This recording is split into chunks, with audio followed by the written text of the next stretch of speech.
ಆಧ್ಯಾತ್ಮಿಕ ಚಿಂತನೆಗಳು ನಮ್ಮ ಬದುಕನ್ನು ಸಮೃದ್ಧಗೊಳಿಸುವಂಥ ಚಿಂತನೆಗಳು.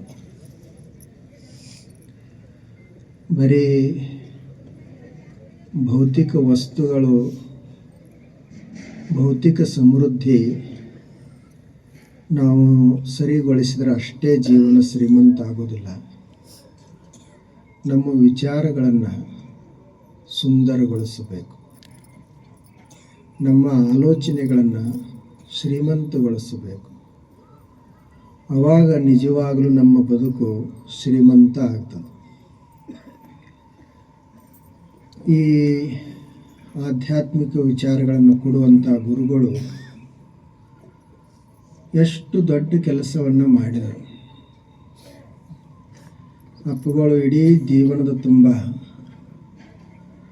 ಅವರು ಬೇರೆ ಏನೂ ಮಾಡಲಿಲ್ಲ, ಜ್ಞಾನವನ್ನೇ ಕೊಟ್ಟರು. ಬಸವಣ್ಣವರು, ಅಲ್ಲಮ್ಮ ಪ್ರಭುದೇವರು, ಸಂತರು, ಶರಣರು ನೋಡ್ರಿ ಎಷ್ಟು ಜ್ಞಾನವನ್ನು ಕೊಟ್ಟು ಹೋದರು. ಇವತ್ತು ಮನುಷ್ಯನಿಗೆ ಅದು ಎಲ್ಲ ಎಷ್ಟು ಉಪಯೋಗಕ್ಕದ. ಇನ್ನು ಕೆಲವರಿಗೆ ಉಪಯೋಗ ಆಗೋದಿಲ್ಲ. ಅದು ಯಾಕೆ ಆಗೋದಿಲ್ಲ ಅಂತಂದರೆ ಅವರಲ್ಲಿ ಶ್ರದ್ಧೆಯ ಕೊರತೆ ಇರ್ತದೆ, ಅವರಲ್ಲಿ ನಿಷ್ಠೆಯ ಅಭಾವ ಇರ್ತದೆ. ಅದನ್ನೇ ಅಲ್ಲಮ್ಮ ಪ್ರಭುದೇವರು ಹೇಳ್ತಾರೆ, ಗುರುವಿದೆ, ಲಿಂಗವಿದೆ, ಶಿಷ್ಯನ ಸುಜ್ಞಾನೋದಯವಾಗದ ನಕ್ಕರ ಅನುಭಾವ ಎಲ್ಲಿಯದು. ಗುರುಗಳದಾರ, ಲಿಂಗದ, ಆದರೆ ಶಿಷ್ಯನಲ್ಲಿ ಸುಜ್ಞಾನದ ಉದಯ ಆಗಲಿಲ್ಲ ಅಂದರೆ ಅನುಭವ ಎಲ್ಲಿಂದ ಬರಬೇಕು ಅಂತ. ಶಿಷ್ಯನಲ್ಲಿ ಶ್ರದ್ಧೆಯ ಉದಯ ಆಗಬೇಕು, ಶಿಷ್ಯನಲ್ಲಿ ನಿಷ್ಠೆ ಇರಬೇಕು, ಅವಾಗಲ್ಲಿ ಅನುಭವ ಶುರು ಆಗ್ತದೆ. ನೋಡ್ರಿ, ಆ ಶಬರಿಯಲ್ಲಿ ಎಂಥ ನಿಷ್ಠೆ ಇತ್ತು. ಪಾಪ ಆಕೆ ಹಿಂದುಳಿದವರಂತ ಹೇಳ್ತಾರೆ.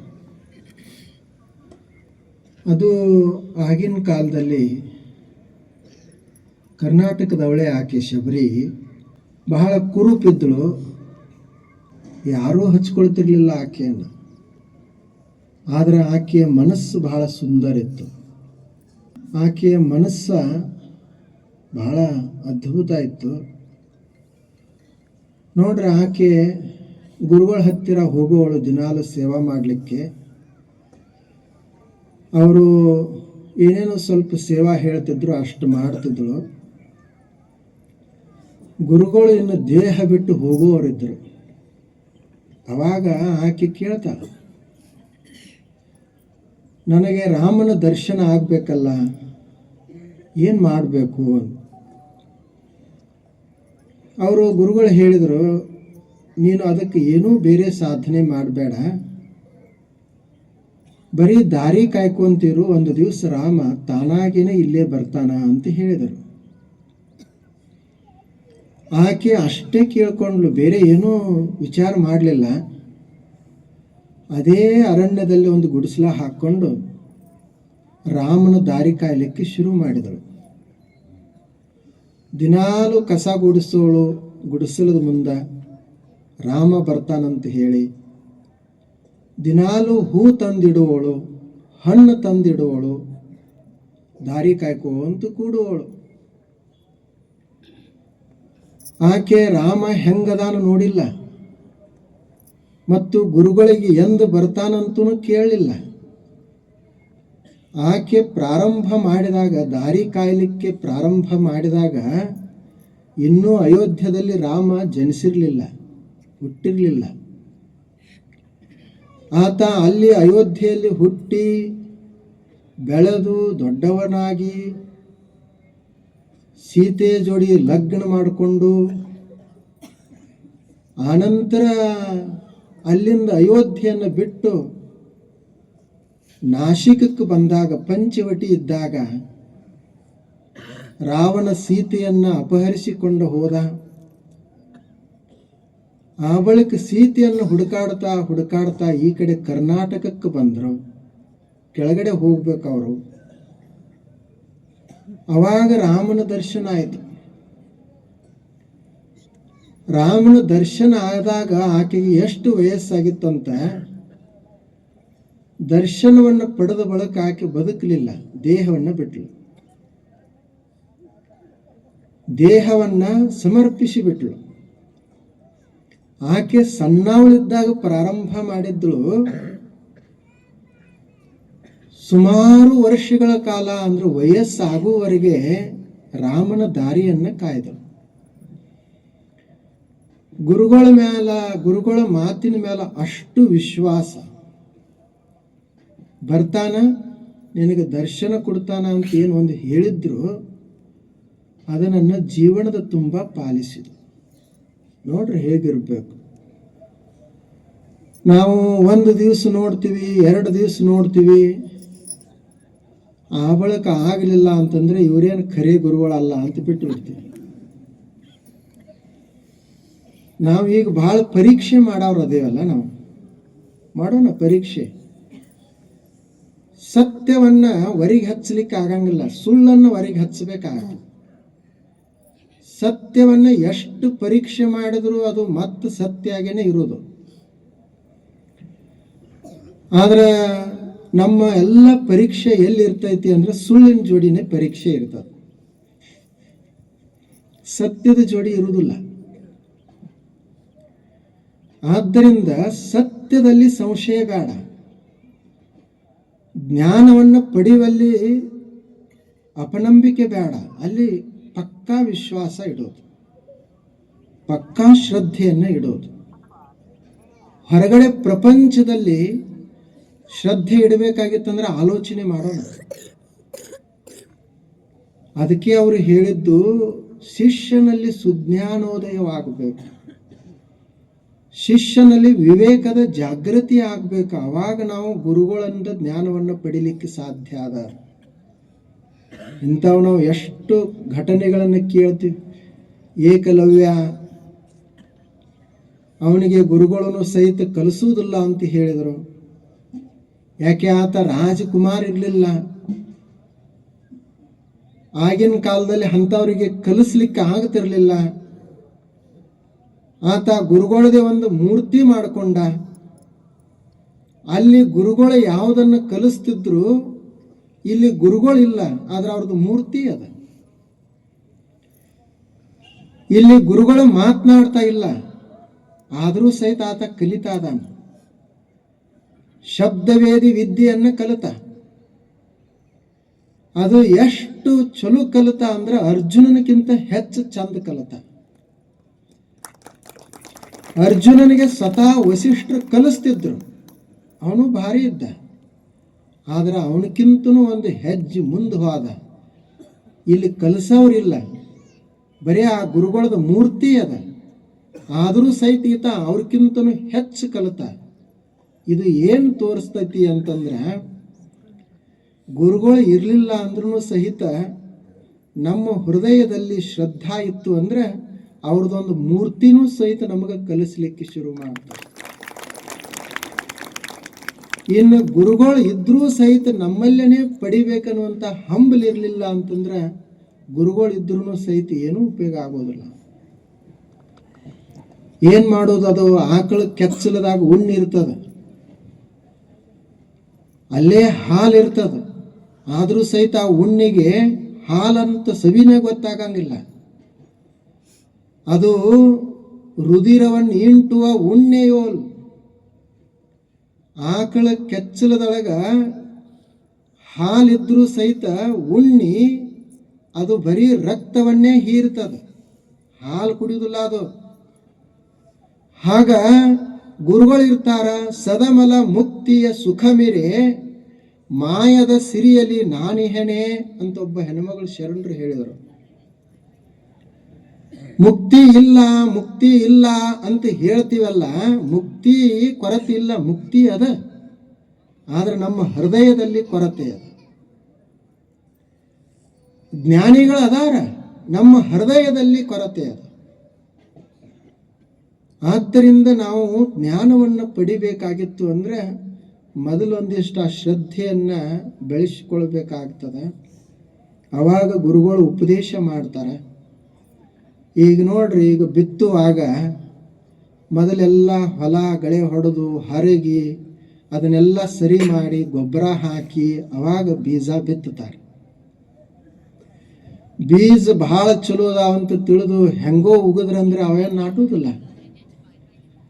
ಹಾಗೆ ಶಿಷ್ಯನ ಹೃದಯ ಭೂಮಿ ಅದು ತಯಾರಾಗಬೇಕು. ಅವಾಗ ಗುರುಗಳು ಅಲ್ಲಿ ಜ್ಞಾನದ ಮಾತನ್ನ ಹಾಕ್ತಾರೆ. ಆ ಮನುಷ್ಯ ತಿಳ್ಕೊಳ್ತಾನೆ. ಯಾವಾಗ ಮನುಷ್ಯನಿಗೆ ಜ್ಞಾನ ಆಗ್ತದೆ ಅವಾಗ ಆತ ನಿಶ್ಚಿಂತ ಜೀವನವನ್ನು ಸಾಗಿಸ್ತಾನೆ. ಜ್ಞಾನದ ಕೊರತೆಯಿಂದನೇ ನಾವು ಬಳಲ್ತಾ ಇರುವುದು. ಕತ್ತಲೆಯಲ್ಲೇನೆ ಭಯ ಇರ್ತದೆ, ಬೆಳಕಿನಲ್ಲಿ ಯಾರಿಗೂ ಭಯ ಇರೋದಿಲ್ಲ. ಕತ್ತಲೆ ಇರುವುದರಿಂದ ಚಿಂತೆ, ದುಗುಡ, ಹತಾಶೆ, ನಿರಾಶೆ ಇವೆಲ್ಲ ಎದಕ್ಕೆ ಅಂತಂದ್ರೆ ವಸ್ತುಗಳ ಕೊರತೆಯಿಂದಲ್ಲ. ಬಡತನ ಇರುವುದು ನಮ್ಮ ಒಳಗಡೆ, ಹೊರಗಡೆ ಅಲ್ಲ. ವಸ್ತುಗಳನ್ನು ಎಷ್ಟು ಸಂಗ್ರಹ ಮಾಡಿದ್ರೂ ಸಹಿತ ಅವೇನು ಪೂರ್ತಿ ಆಗ್ತಾವಂತಿಲ್ಲ.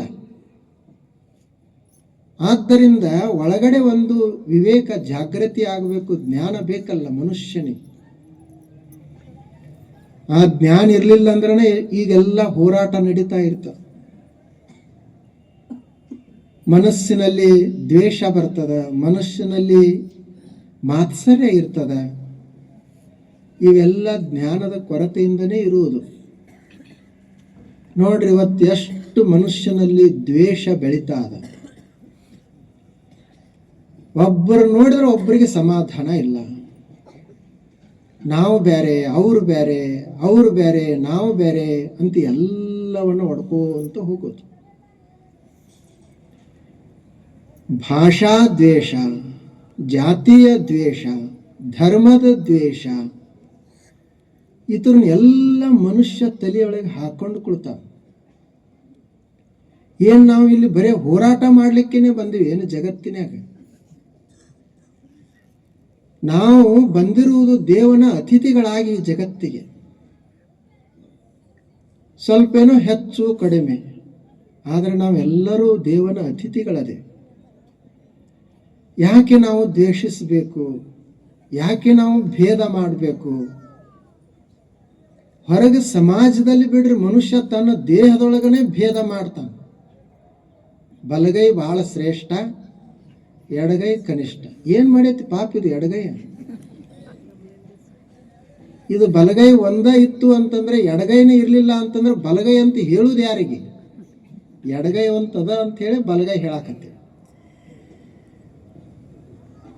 ಅವಾಗೆಲ್ಲ ಹೆಣ್ಮಗಳು ಆಕೆ ಭಾಳ ಸರಿ ಇಲ್ಲ, ಆಕೆ ಎದಕ್ಕೂ ಉಪಯೋಗಕ್ಕೆ ಬರಲಾರ್ದವರು ಅಂತ ಹೇಳಿದರು. ಹೆಣ್ಣು ಹುಟ್ಟಿದ್ರೆ ಹುಣ್ಣು ಹುಟ್ಟಿದಂಗ ಅಂತ ಇಟ್ಟುಕೊಂಡ್ರು. ಇವತ್ತು ಲಗ್ನ ಆಗ್ಬೇಕಾದ್ರೆ ಹೆಣ್ಣ ಸಿಗುವ. ಮತ್ತು ಈಗ ಯಾಕೆ ಅಷ್ಟು ಹುಡುಕಾಡ್ಬೇಕಾಗಿತ್ತು? ಹುಣ್ಣ ಅಂತ ಹೇಳಿದವ್ರಿಗೆ ಈಗ ಹಣ್ಣಾಗೈತಿ. ಹಣ್ಣ ಇನ್ನೂ ಆಗ್ತದ, ಹುಡುಕಾಡಬೇಕಾಗ್ತದೆ. ಅವರು ಹೆಣ್ಮಗಳವರು ಕಡಿಮೆ ಅಂತ ಯಾಕೆ ನಾವು ತಿಳ್ಕೊಳ್ಬೇಕು? ಅವರಿಂದನೇ ನಾವು ಬಂದಿರುವವರು, ಅವರೇ ಕಡಿಮೆ. ಇವ ಮನುಷ್ಯ ಪುರುಷ ಬಹಳ ಶ್ರೇಷ್ಠ ಅಂತ ಇಟ್ಟುಕೊಂಡ. ನೋಡ್ರಿ ಅದು ಹೇಗಿರ್ಬೇಕು. ಅದರಲ್ಲಿ ಒಡೆಯುವುದು, ಶರೀರದಲ್ಲೇನೆ ಭಾಗ ಮಾಡೋದು, ಸಮಾಜದಲ್ಲಿ ಭಾಗ ಮಾಡೋದು. ಅವ್ರು ಬೇರೆ, ಇವ್ರು ಬೇರೆ, ಅವರು ಶ್ರೇಷ್ಠ, ಇವರು ಕನಿಷ್ಠ, ಎಲ್ಲರೂ ಬೇಕೇ. ಮನೆಯೊಳಗೆ 1 ಕೋಟಿ ರೂಪಾಯಿದ ಮನೆ ಕಟ್ಟರು 100 ರೂಪಾಯಿದ ಕಸಬಾರಿಗೆ ಬೇಕಾಗ್ತದೆ. ಆ 1 ಕೋಟಿ ರೂಪಾಯಿ ಮನೆಯನ್ನು ಸ್ವಚ್ಛ ಮಾಡಲಿಕ್ಕೆ 100 ರೂಪಾಯಿ ಕಸಬಾರಿಗೆ ಬೇಕು. ಅದು ಇರಲಿಲ್ಲ ಅಂದ್ರೆ ಭಾಳ ಅದು ಮನಿದು ನೋಡ್ಬೇಕು ಅದರದ್ದು. ಮತ್ತು ಅದನ್ನು ಕಸಬಾರಿಗೆ ಎಲ್ಲಿ ಇಡೋದು? ಎಲ್ಲರಿಗೆ ಕಾಣ್ಲಾರ್ದಂಗನೆ ಇಡೋದು. ಅದು ಕಸಬಾರಿಗೆ ಅಂತದ್ದು ಏನಪ್ಪ, ಇವು ಮನುಷ್ಯ ಬೆಳಿಗ್ಗೆರೆ ನನ್ನ ಕೈಯಾಗಿ ಹಿಡಿತಾನೆ, ಮನೆಯನ್ನೆಲ್ಲ ನಾನು ಸ್ವಚ್ಛ ಮಾಡೋದು. ಆ ಬಳಿಕ ಬಂದಾಗ ಯಾರೇ ಬಂದ್ರಂದ್ರೆ ಶೋಕೇಶದಾಗೂ ತೋರಿಸ್ತಾನೆ, ನನ್ನ ಬಾಗಿಲು ಮೂಲ್ಯಾಗ ಓದಿಟ್ಟಿರ್ತಾನೆ. ಇರ್ಲಿ, ತೋರಿಸ್ಲಿಕ್ಕೆ ನಮಗೆ ಆಗಲಿಲ್ಲ ಅಂದ್ರು ಮನಸ್ಸಿನಾಗರೆ ಇರಲಿ, ಕಸಬಾರಿಗೆ ಇದು ಕಡಿಮೆ ಅಲ್ಲ ಅನ್ನುವಂಥ ಭಾವ ಇರಬೇಕು. ಮತ್ತು ಇವು ಒಳಗಡೆ ಇವು ಶೋಕೇಶದಾಗ ಇರುವಂಥವು ಭಾರಿ ಶ್ರೇಷ್ಠ ಅಂತ ತಲೆಯಾಗ ಹಾಕೊಳ್ಬಾರ್ದು. ಅವ್ರಿಗೆ ಇದ್ರದ್ದು ಇದಕ್ಕೆ ಅನ್ನುವಂಥದ್ದು ಇರಬೇಕಲ್ಲ. ಎಲ್ಲರೂ ಬೇಕು ಈ ಜಗತ್ತಿನಾಗ. ಬರೇ ಇಂಥವ್ರಷ್ಟೇ ಬುದ್ಧಿವಂತರಷ್ಟೇ ಇರ್ಬೇಕಂತ ಹಿಂಗೇನ್ರಿ ಅದ ಏನೋ? ಎಲ್ಲರೂ ಬುದ್ಧಿವಂತರಾದ್ರೆ ಇವ್ರು ಬುದ್ಧಿವಂತರು ಹೇಳಕ್ಕೆ ಬರೋದಿಲ್ಲ. ಕೆಲವರು ದಡ್ರು ಇರ್ತಾರಂತ, ಆ ದಡ್ರು ನೋಡಿ ಇವ್ರು ಬುದ್ಧಿವಂತರು. ಆದ್ದರಿಂದ ಎಲ್ಲ ಇರಬೇಕು ಜಗತ್ತಿನೊಳಗ, ಎಲ್ಲರ ಜೋಡಿನೇ ನಾವು ಇರಬೇಕು, ಭೇದ ಮಾಡಬಾರ್ದು. ಶಂಕರಾಚಾರ್ಯರು ಒಂದು ಸಲ ಕಾಶಿಯಲ್ಲಿ ಅವರು ನದಿಯಿಂದ ಸ್ನಾನ ಮಾಡಿ ಬರ್ತಿದ್ರು. ಎದುರಿಗೆ ಒಬ್ಬ, ಅವರು ಚಾಂಡಾಲ ಅಂತ ಬಳಸಿದಾರ, ಶ್ಲೋಕನೇ ಐತದು, ಸಂಸ್ಕೃತ ಶ್ಲೋಕ. ಚಾಂಡಾಲ ಬರ್ತಿದ್ದ, ಅವನ ಮೈ ಎಲ್ಲ ಹೊಲಸಾಗಿತ್ತು. ಇವರು ಶುದ್ಧವಾಗಿ ಸ್ನಾನ ಮಾಡಿ ಶುದ್ಧರಾಗಿ ಬರ್ತಿದ್ರು. ಬಹಳ ದೊಡ್ಡ ಜ್ಞಾನಿಗಳು ಶಂಕರಾಚಾರ್ಯರು. ಅದ್ವೈತವನ್ನು ಎಲ್ಲ ಕಡೆ ಹೇಳಿದವರು, ಎಲ್ಲರೂ ಒಂದೇ ಅಂತ ಹೇಳಿದವರು. ಅದ್ವೈತ ಅಂದ್ರೆ ಒಂದು, ದ್ವೈತ ಅಂದ್ರೆ ಎರಡು. ಅಂಥ ಜ್ಞಾನಿ ಪುರುಷರು ಬರುವಾಗ ಸಹಿತ ಅವ್ರಿಗೂ ಒಂದು ಸಲ ಅನಿಸ್ತಂತ, ಇವ ಹೊಲಸದಾನ, ನಾನು ಶುದ್ಧನದನಿ ಅಂತ ತಿಳ್ಕೊಂಡು ಅವ್ರು ಏನಂತ ಹೇಳಿದ್ರಂತ, ಸರಿ ಸ್ವಲ್ಪ ದಾರಿ ಬಿಡು ಅಂತಂದ್ರಂತ. ಅವನು ಚಾಂಡಾಲ್ನು ಕಾಶಿ ಒಳಗಿರುವಂತ, ಅವನು ಬಹಳ ಹುಷಾರಿದ್ದ. ಅವ ಕೇಳಿದ, ದೇಹ ನಿಂಬುದು ನಂದು ಇಬ್ಬರದು ಬೇರೆ ಬೇರೆ ಇರಬಹುದು, ಆದ್ರೆ ಆತ್ಮ ಏನು ಬೇರೆ ಬೇರೆ ಇಲ್ಲಲ್ಲ. ನೀವು ಸರಿ ಅಂತ ಹೇಳುವುದು ಯಾರಿಗೆ? ಆತ್ಮಕ್ಕೆ ಹೇಳಿದ್ರೆ ಅಂದ್ರೆ ಆತ್ಮ ಅಂತೂ ಒಂದೇ ಅದ, ಅದು ನಿಮ್ಮನ್ನು ಬಿಟ್ಟು ಎಲ್ಲಿ ಹೋಗುವುದು, ದೂರ. ದೇಹ ಅಂತೂ ಅದು ಜಡ ಅದ, ಅದೇನು ಸರಿಯುವುದನೇ ಇಲ್ಲ. ಅದು ಎಲ್ಲರ ದೇಹಗಳು ಒಂದೇ. ಮತ್ತಿನ್ನ ಆತ್ಮ ಎಲ್ಲಿ ಸರಿಬೇಕು?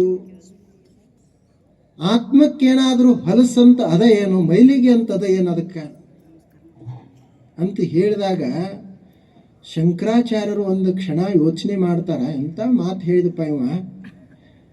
ಅವನ ಮೇಲೆ ಒಂದು ಶ್ಲೋಕವನ್ನು ಬರೀತಾರ. ಚಾಂಡಾಲೋಸ್ತು ಸತು ದ್ವಿಜೋಸ್ತು ಮನೀಷಾ ಮಮ ಗುರು. ಯಾರು ಜ್ಞಾನಿಗಳಿರ್ತಾರ ಅವನು ಚಾಂಡಾಲರೇ ಇರಲಿ, ದ್ವಿಜ ಅಂದ್ರೆ ಬ್ರಾಹ್ಮಣರೇ ಇರಲಿ, ಆತ ಜ್ಞಾನಿ ಇದ್ದ ಅಂದ್ರೆ ನನ್ನ ಗುರುಗಳು. ಇವತ್ತು ನೀನು ಜ್ಞಾನವನ್ನು ಕೊಟ್ಟದೆ, ನೀನೇ ನನ್ನ ಗುರು ಅಂತ ಹೇಳಿದ್ರು.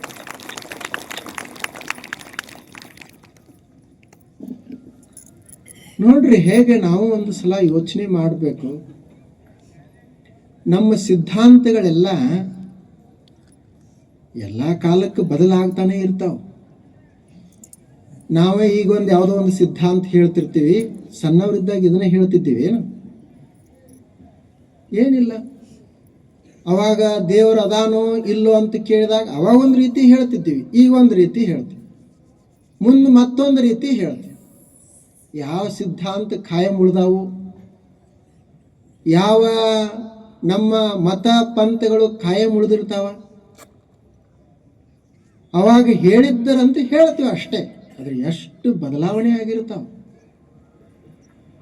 ನಮ್ಮದೇ ಸತ್ಯ ಅಂತ ನಾವು ಅಂತೀವಿ, ನಾ ಹೇಳಿದ್ದನೇ ಖರೆ ಅಂತ ಅಂತೀವಿ. ಎಂದರೆ ಹಂಗದ ಏನು ಜಗತ್ತಿನೊಳಗ? ಯಾವ ಮನುಷ್ಯ ನಾನೇ ಖರೆ, ನಾ ಹೇಳಿದ್ದನೇ ಖರೆ ಅಂತಾನಲ್ಲ, ಅವ ಬಹಳ ಸಣ್ಣವಿರ್ತಾನಂತ. ಅಯಂ ನಿಜ ಪರೋ ವೇತಿ ಗಣನಾಂ ಲಘು ಚೇತಸ. ಉದಾರ ಚರಿತಾನಾಂತು ವಸುಧೈವ ಕುಟುಂಬಕಂ. ಸಣ್ಣವ ನಾ ಒಬ್ಬನೇ, ಎಲ್ಲ ನನಗಾಗಿನೇ, ನಾ ಹೇಳಿದ್ದನೇ ಸತ್ಯ ಅಂತ ಹೇಳ್ತಿದ್ದ ಅಂದ್ರೆ ಅವನಿಗೆ ಸಣ್ಣ ಮನಸ್ಸಿನವ ಅಂತಾರೆ.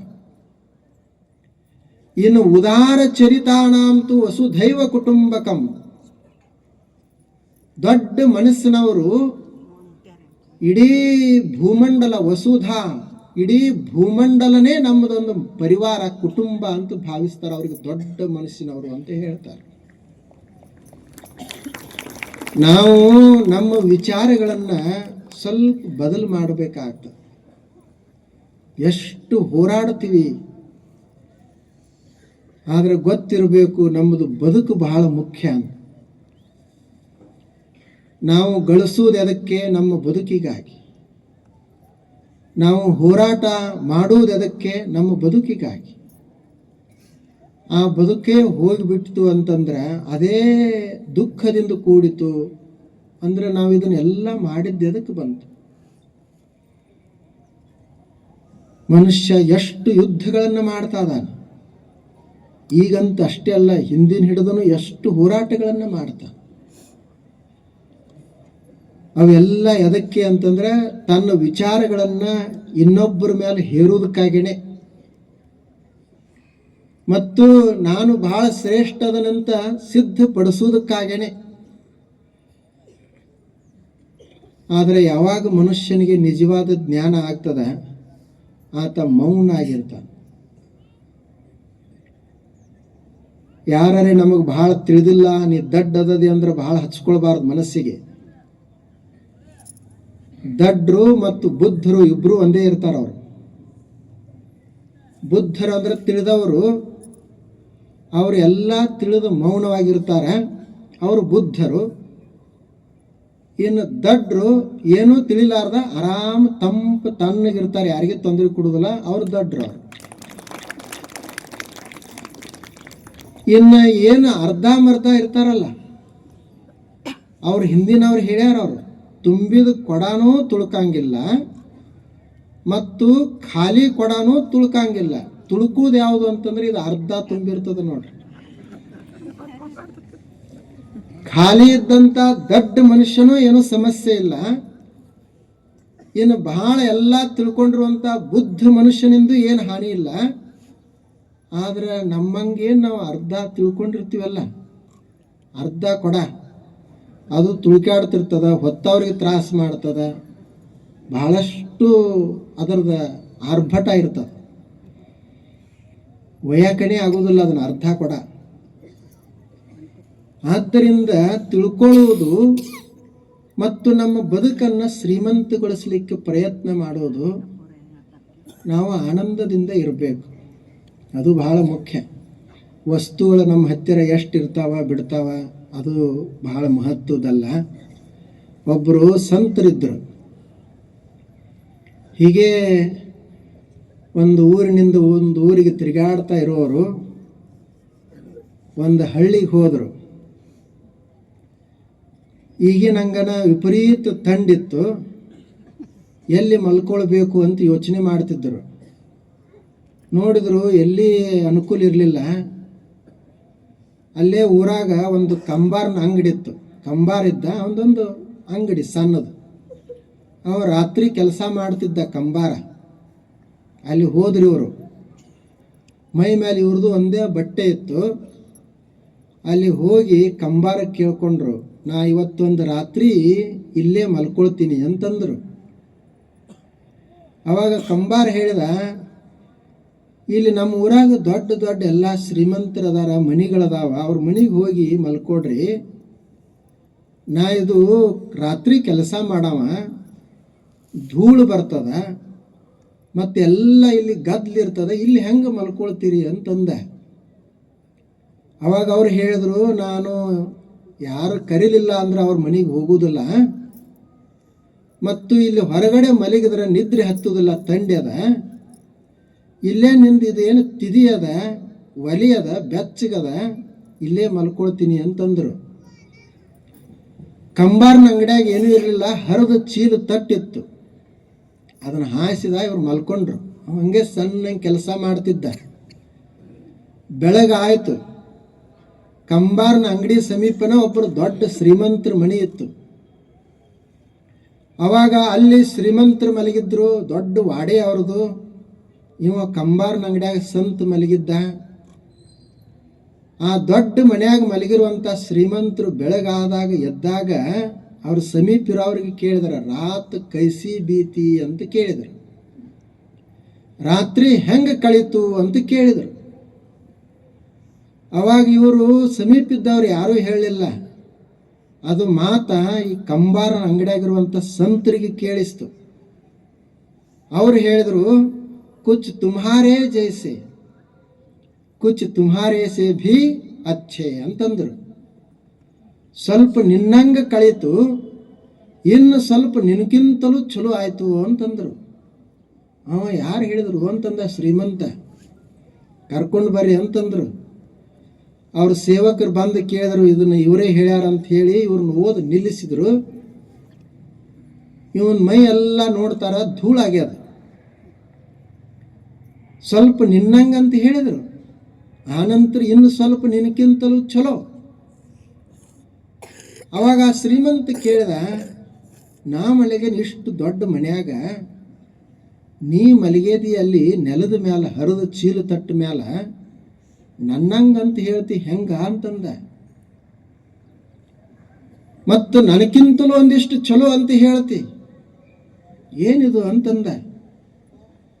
ಅವಾಗ ಅವ್ರ ಸಂತರು ಹೇಳಿದರು, ನೋಡು, ನೀನು ದೊಡ್ಡ ಮನ್ಯಾಗ ಮಲಗಿದಿ, ದೊಡ್ಡ ಮಂಚದ ಮೇಲೆ ಮಲಗಿದಿ, ನಾನು ತಟ್ಟಿನ ಮೇಲೆ ಮಲಗಿದೆ. ಆದರೆ ಒಂದು ಗೊತ್ತಿರಬೇಕು, ಯಾವಾಗ ನನಗೆ ನಿದ್ರೆ ಹತ್ತಿತ್ತು, ನನಗೆ ನಾ ಎಲ್ಲಿ ಮಲಗೇನಿ ಅಂತ ಗೊತ್ತಿಲ್ಲ. ನಿನಗೆ ಯಾವಾಗ ನಿದ್ರೆ ಹತ್ತಿತು ಅವಾಗ ನೀನು ದೊಡ್ಡ ಮನ್ಯಾಗ ಮಲಗೇದಿ ಅಂತ ಗೊತ್ತಿಲ್ಲ. ಆದ್ದರಿಂದ ನಿದ್ರೆಯಾಗ ನಾವಿಬ್ರು ಸಮಾನ. ನಿದ್ರೆಯಲ್ಲಿ ಶ್ರೀಮಂತಿಲ್ಲ, ಬಡವಿಲ್ಲ. ನಿದ್ರೆಯೊಳಗ ಸ್ತ್ರೀ ಇಲ್ಲ, ಪುರುಷ ಇಲ್ಲ, ಕಲಿತವ್ರಿಲ್ಲ, ಕಲೀಲಾರ್ದವ್ರಿಲ್ಲ. ನಿದ್ರೆಯಾಗ ಎಲ್ಲರೂ ಸಮಾನ್ರೆ. ಹೊರಗ ಹಾಸಿಗೆ ಬೇರೆ ಬೇರೆ ಇರಬಹುದು, ನಿದ್ರೆ ಅಂದ್ರೆ ಬೇರೆ ಬೇರೆ ಅದ ಏನು. ಮನೆಗಳು ಬೇರೆ ಬೇರೆ ಇರಬಹುದು, ಮಂಚು ಬೇರೆ ಬೇರೆ ಇರಬಹುದು. ಶ್ರೀಮಂತರು ಅದೇ ನಿದ್ರೆ ಮಾಡುವುದು, ಬಡವರು ಅದೇ ನಿದ್ರೆ ಮಾಡುವುದು. ಆದ್ದರಿಂದ ನಿದ್ರೆಯಾಗ ನಾವು ಸಮಾನ ಅಂತಂದ. ಅವನಿಗೆ ಶ್ರೀಮಂತನಿಗೆ ಹೌದನಿಸ್ತು. ಆಯಿತು, ಇದು ಸರಿ ಆಯಿತು, ಎರಡನೇದೊಂದು ಹೇಳಿದೆಲ್ಲ ನನಕ್ಕಿಂತಲೂ ಚಲೋ ಅಂತ ಅದೇ ಹಂಗ ಅಂದ. ಅವಾಗ ಅದ್ರಾಗ ಏನದ, ಭಾಳ ಸರಳ ಅದ. ಇಷ್ಟೆಲ್ಲ ನೀ ಗಳಿಸೇದಿ, ಶ್ರೀಮಂತಿಕೆ ಅದ, ಇದೇನು ಸುಮ್ಮನೆ ಬರ್ತದೇನು? ಕಷ್ಟಪಟ್ಟು ದುಡಿಬೇಕಾಗ್ತದ, ಸಂಘರ್ಷ ಮಾಡಬೇಕಾಗ್ತದ, ಹೋರಾಟ ಮಾಡಬೇಕಾಗ್ತದ. ಅದನ್ನೆಲ್ಲ ಮಾಡಿದಾಗನೇ ಇಷ್ಟು ಸಿರಿವಂತಿಕೆ ಬರ್ತೈತಿ. ಸುಮ್ಮನೆ ಬಾ ಅಂದ್ರೆ ಬರೋದಿಲ್ಲ. ಅದಕ್ಕೆ ನಿನಗೆ ವ್ಯಾಪ ಬಹಳ, ನನಗೇನೂ ಇಲ್ಲ, ನಾ ಏನೂ ಗಳಿಸಿಲ್ಲ, ಭಾರ ಏನೂ ಇಲ್ಲ. ಆದ್ದರಿಂದ ಕುಚ್ ತುಮ್ಹಾರೆ ಸೇ ಭೀ ಅಚ್ಚಿ ಆತ ಹೇಳ್ತಾನೆ. ಸಂಸ್ಕೃತದಲ್ಲಿ ಹೇಳ್ತಾನೆ, ಕ್ವಚಿದ್ ಭೂಮೌ ಶಯ್ಯ ಕ್ವಚಿದಪಿ ಚ ಪರ್ಯಂಕ ಶಯನಂ ಕ್ವಚಿದ್ ಕಂತಾಧಾರಿ ಕ್ವಚಿದಪಿ ಚ ಪೀತಾಂಬರಧರ ಕ್ವಚಿದ್ ಭಿಕ್ಷಾಶಯನಂ ಕ್ವಚಿದಪಿ ಚ ಶಾಲ್ಯೋದನ ರುಚಿ ಮನಸ್ವಿ ಕಾರ್ಯಾರ್ಥಿ ನ ಗಣಯತಿ ಸುಖಂ ವಾ ದುಃಖಂ. ಆತ ಹೇಳ್ತಾನೆ, ಕೆಲವರು ಮಂಚದ ಮೇಲೆ ಮಲಗಿರ್ತಾರೆ, ಪರ್ಯಂಕ ಶಯನಂ. ಸಂಸ್ಕೃತದೊಳಗೆ ಪರ್ಯಂಕ ಅಂತ ಕರೀತಾರೆ ಅದಕ್ಕೆ. ಮಂಚದ ಮೇಲೆ ಮಲಗಬಹುದು. ಇನ್ನು ಕೆಲವರು ಭೂಮಿ ಮೇಲೆ ಮಲಗುತ್ತಾರೆ, ನೆಲದ ಮೇಲೆ ಮಲಗುತ್ತಾರೆ, ಆದರೂ ನಿದ್ರೆ ಒಂದೇ ಅದ. ಇನ್ನು ಕೆಲವರು ಪಂಚ ಪಕ್ವಾಣದ ಊಟ ಮಾಡ್ತಾರೆ, ನಾವು ಭಿಕ್ಷಾ ಊಟ ಮಾಡ್ತೀವಿ, ಆದರೂ ಸಹಿತ ಹಸಿವು ಎಲ್ಲರಿಗೂ ಒಂದೇ. ನಮ್ಮ ಆಹಾರಕ್ಕೆ ರುಚಿ ಕುಡಿಯೋದು ಹಸಿವೆ ವಿನಃ ಆಹಾರ ಅಲ್ಲ. ನೋಡ್ರಿ, ಒಬ್ಬ ಮನುಷ್ಯ ದುಡಿದ ರೈತ ಆತ ಪುಂಡಿಪಲ್ಲಿ ಚಟ್ನಿನ ತಿಂತಿರ್ತಾನ, ಕಟಿ ರೊಟ್ಟಿ ತಿಂತಿರ್ತಾನ, ಅದರೊಳಗೆ ಎಷ್ಟು ಸ್ವಾದ ಇರ್ತದ. ಯಾಕಂದ್ರೆ ದುಡ್ದಾನ, ಮೈಯಾಗ ದನು ಆಗ್ಯದ.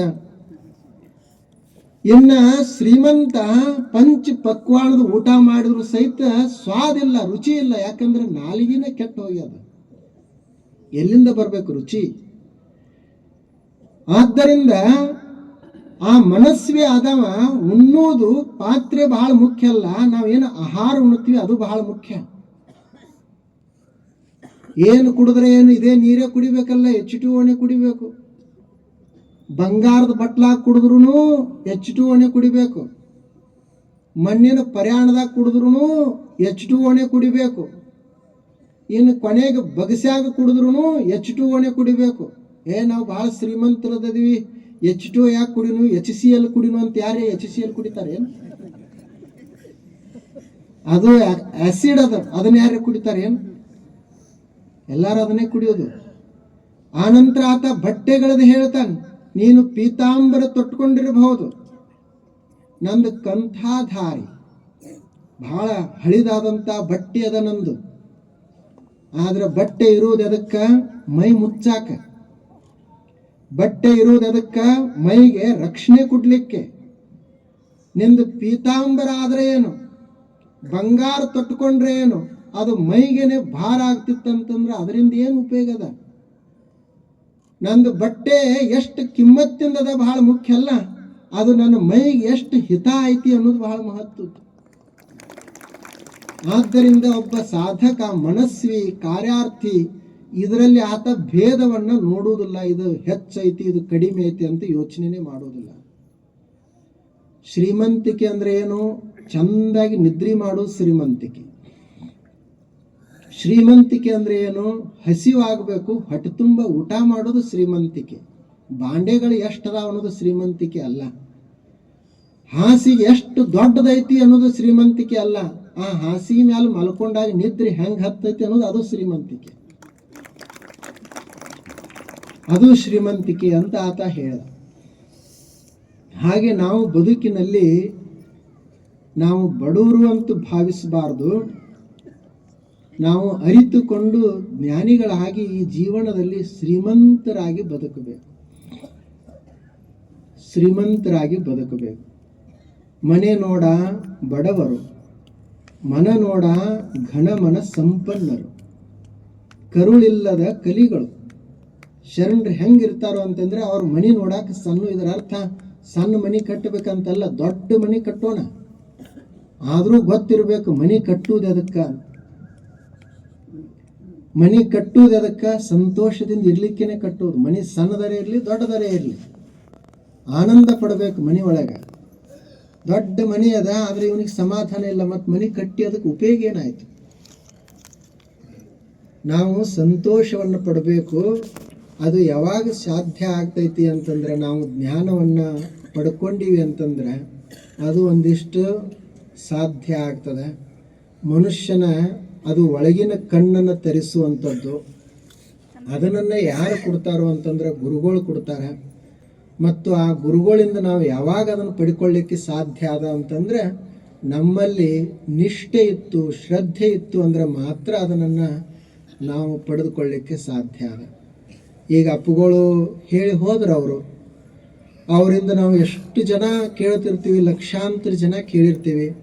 ಅದರಲ್ಲಿ ಪಡೆದುಕೊಳ್ಳೋರು ಎಷ್ಟೋ ಕಡಿಮೆ ಜನ ಇರಬಹುದು, ಅಥವಾ ಅವ್ರ ಸಮೀಪ ಇದ್ದವ್ರು ಅಷ್ಟೇ ಪಡ್ಕೊಂಡ್ರಂತಲ್ಲ. ಎಲ್ಲೋ ದೂರದಲ್ಲಿ ಕುಳಿತುಕೊಂಡಿರ್ತಾನೆ ಒಬ್ಬ ರೈತ, ಒಕ್ಕಲಿಗ ಹೊಲದಾಗಿರ್ತಾನೆ. ಆತ ಅವ್ರನ್ನ ಎಂದೂ ನೋಡಿರುವುದಿಲ್ಲ. ಆದರೂ ಸಹಿತ ಒಂದು ಮಾತನ್ನು ಕೇಳಿದಂದ್ರೆ ಅವನಲ್ಲಿ ಪರಿವರ್ತನೆ ಶುರು ಆಗಲಿಕ್ಕೆ ಪ್ರಾರಂಭ ಆಗ್ತದೆ. ಅಂಥವ್ರು ಎಷ್ಟೋ ಜನ ಇರ್ತಾರೆ.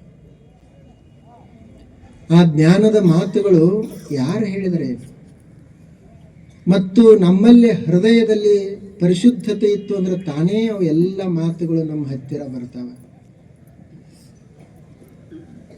ಅಂಥ ಜ್ಞಾನವನ್ನು ನಾವೆಲ್ಲರೂ ಪ್ರೀತಿಸುವಂಥವರು. ನೋಡ್ರಿ, ನೀವೆಲ್ಲರೂ ಇಷ್ಟೆಲ್ಲ ಜನ ಬೆಳಗ್ಗೆ ಬಂದರಿ. ಏನು ಇಲ್ಲೇನು ತಂಡ್ಯಾಗ ಏನದ ಇಲ್ಲಿ? ಏನಿಲ್ಲ, ಕುಳಿತುಕೊಂಡು ಸಂತೋಷ ಪಡೋಣಂತ ನಾವೆಲ್ಲರೂ ಬಂದೆವು. ಇದೇ ಸಮಯ ಅದಕ್ಕೂ ಬೇರೆ ಅದಕ್ಕೂ ವಿಚಾರ ಮಾಡಿ ತಲೆಯನ್ನು ಕೆಡಿಸ್ಕೊಳ್ಳಿಕ್ಕೂ ಬರ್ತಿತ್ತು. ಆದರೆ ನಾವು ಹಾಗೆ ಮಾಡಿಲ್ಲ. ಒಳ್ಳೆಯ ವಿಚಾರಗಳನ್ನು ಕೇಳೋದು, ಒಳ್ಳೆಯ ವಿಚಾರಗಳನ್ನು ಸ್ವಲ್ಪ ಆಲೋಚನೆ ಮಾಡೋಣ ಅಂತ ಹೇಳಿ ಇವತ್ತಿಗೆ 17 ದಿವಸ ಆಯಿತು ನೀವೆಲ್ಲರೂ ಬರ್ತಾ ಇದ್ದೀರಿ. ಇಲ್ಲೆಲ್ಲ ಕಾರ್ಯಕರ್ತರು ಎಷ್ಟು ಪಾಪ ಶ್ರಮ ವಹಿಸಿದ್ದಾರೆ. ನಂದೇನು ಪ್ರವಚನ ಬಹಳ ಮುಖ್ಯ ಅಲ್ಲ, ಕಾರ್ಯಕರ್ತರು ಶ್ರಮ ಬಹಳ ದೊಡ್ಡದಿರ್ತದೆ.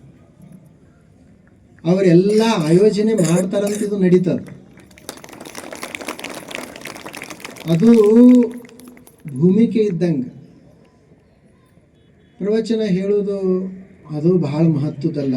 ಅವರೆಲ್ಲ ನಸಿಕಿನ್ಯಾಗ 4-5 ಗಂಟೆಗೆ ಬಂದು ಇದನ್ನೆಲ್ಲ ಸ್ವಚ್ಛ ಮಾಡಿ ಇದು ವ್ಯವಸ್ಥೆ ಮಾಡಿ ಪ್ರತಿ ದಿವಸ ಮಾಡಬೇಕು. ಇದು ಹೇಳ್ರಿ.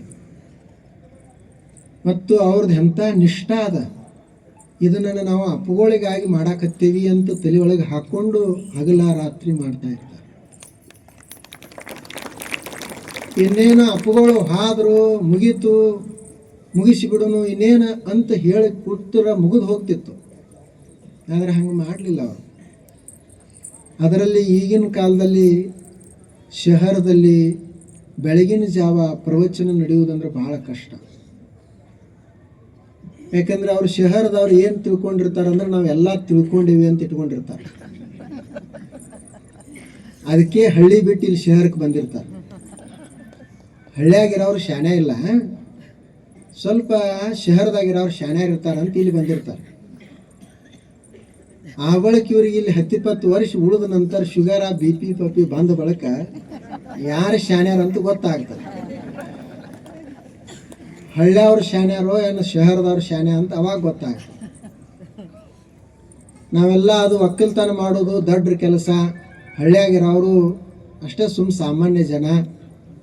ಅವು ಪಾಪ ಏನೂ ತಿಳಿದಿಲ್ಲ ಅಂತ ಕೊಟ್ಟಿರ್ತೀವಿ. ಅವು ಭಾಳ ಹುಷಾರಿರ್ತಾವೆ. ಅವ್ರು ಅಗದಿ ಏನು ಮಾಡ್ಬೇಕು ಅದನ್ನು ಮಾಡ್ತಾರೆ, ಹೆಂಗಿರ್ಬೇಕು ಹಂಗಿರ್ತಾರೆ.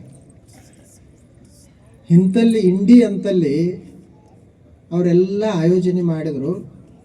ನಮಗೂ ಕೇಳಿದ್ರು ಮಾಡೋಣ ಅಂತ ಹೇಳಿ ನಾವು ಒಪ್ಕೊಂಡು ಬಿಟ್ಟಿವಿ. ಹೆಂಗಾಗ್ತದಂತ ಏನು ಗೊತ್ತಿರಲಿಲ್ಲ ನಮಗೂ.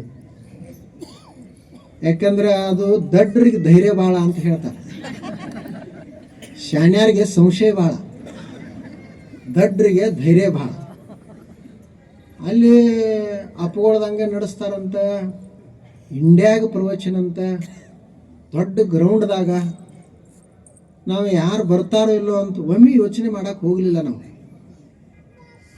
ಮತ್ತು ಇವರು ಆಯೋಜನೆ ಮಾಡೋರು ಅಲ್ಲಿ ಮಾಡ್ತಾರೋ ಇಲ್ಲೋ ಏನೂ ಕಲ್ಪನೆ ಇಲ್ಲ. ಬರ್ತೀವಿ ಮಾಡೋಣ ಅಂತ ಹೇಳಿದ್ವಿ, ಅದು ಯಶಸ್ವಿ ಆಯ್ತು. ನೋಡ್ರಿ ಇದು ಹೆಂಗಿರ್ಬೇಕು.